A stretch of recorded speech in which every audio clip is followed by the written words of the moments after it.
హరీష్ రావు గారు వారి కంపెనీ మొత్తం పోయి గవర్నర్ కలిసి పొంగులేటిని మొత్తం బర్తరఫ్ చేయాలని చెప్తున్నారు. కానీ వాళ్ళ పార్టీని ప్రజలు ఏనాడో బర్తరఫ్ చేశారు. 2003లోనే బర్తరఫ్ చేసిండ్రు.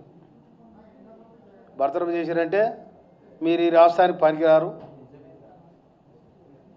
60 సంవత్సరాల ఆంధ్ర వలస పాలన కింద నలిగిపోయిన తెలంగాణ ప్రజానికం మా తెలంగాణ మాకు కావాలని కొట్లాడి తెచ్చుకున్న తెలంగాణను, సోనియా గాంధీ ఇచ్చిన తెలంగాణను మీ చేతిలో పెడితే మీరు ఆగమాగం ఎక్కడ పడితే అక్కడ.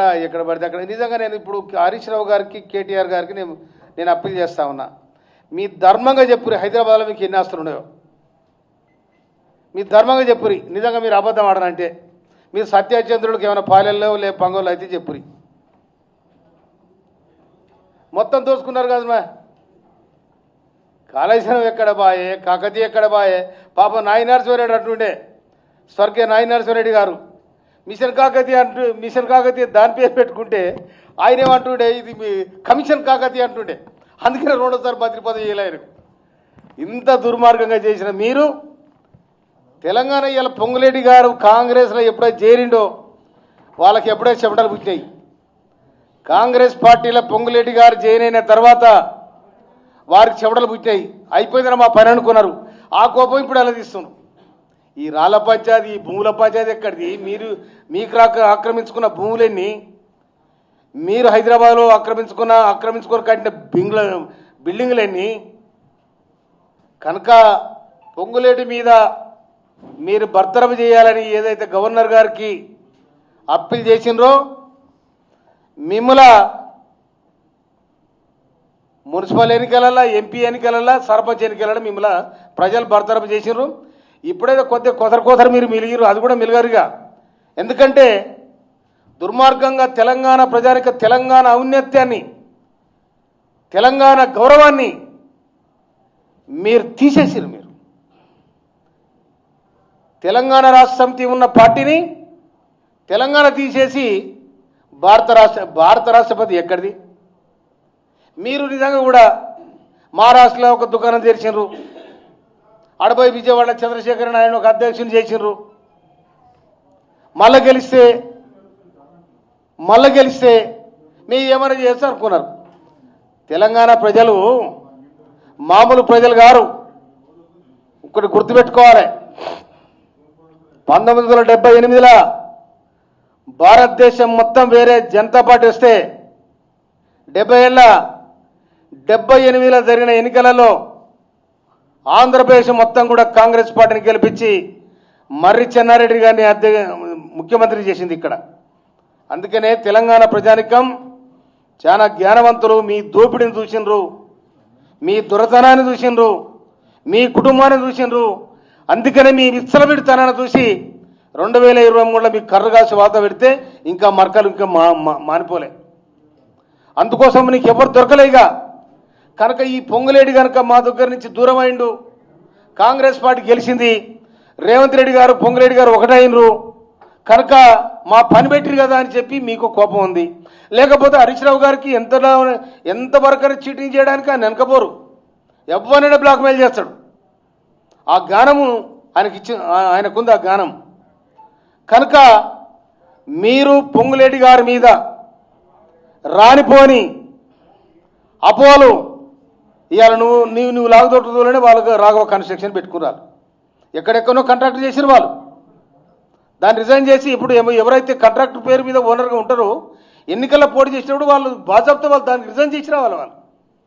కనుక పొంగులేటి గారు కూడా 2014లో అక్కడ వైఎస్ఆర్సీపీ తరఫున పార్లమెంట్లో ఏది మన ఖమ్మం పార్లమెంట్ మెంబర్గా చేసినాడే రిజైన్ చేసి పడేసారు.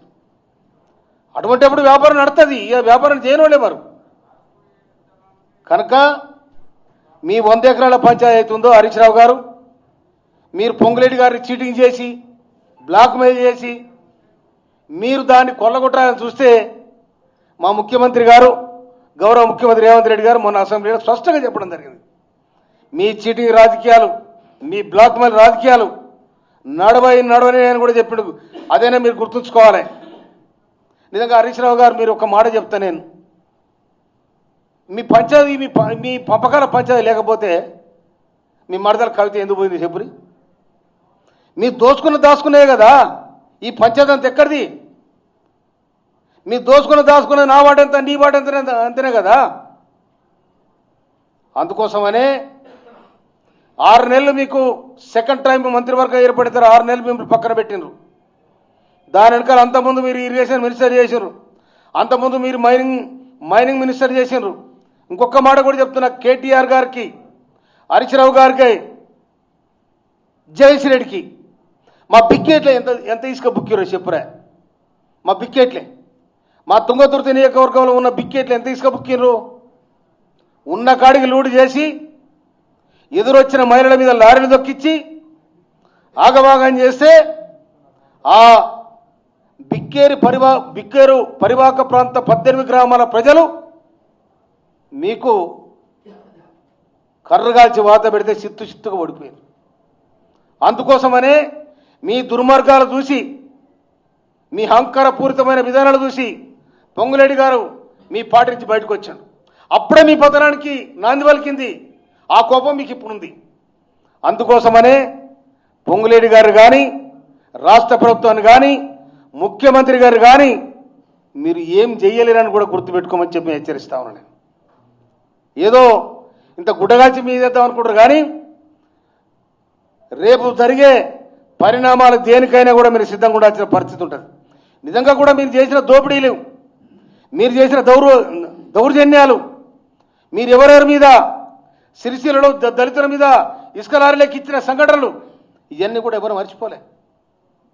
ఇవన్నీ జ్ఞాపకాలలో తిరుగుతూ ఉన్నాయి ప్రజానీకానికి. అందుకోసం ఇప్పటికైనా పొంగులేడి గారిని కాదు బర్తరఫ్ చేసేది, మీ పార్టీని బర్తరఫ్ చేసే రోజు, గుండుసున్న చుట్టే రోజు కూడా వస్తుంది. తెలంగాణ ప్రజల ఆత్మగౌరవమైన తెలంగాణను తీసేసి మీరు.